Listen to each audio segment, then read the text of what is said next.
What's the meaning of basset horn?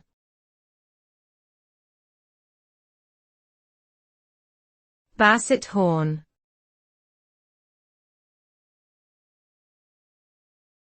Basset horn.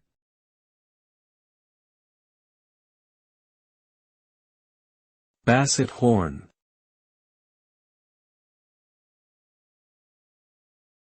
Basset horn.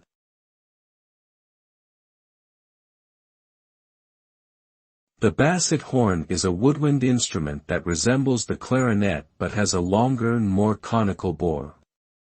It is commonly pitched in F and has a range slightly lower than that of the clarinet. The basset horn was popularized by Mozart, who used it in several compositions, including his famous opera, The Magic Flute.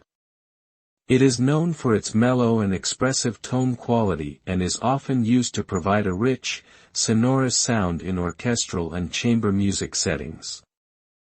The basset horn continues to be a popular instrument with composers and performers today, particularly in the classical and contemporary genres.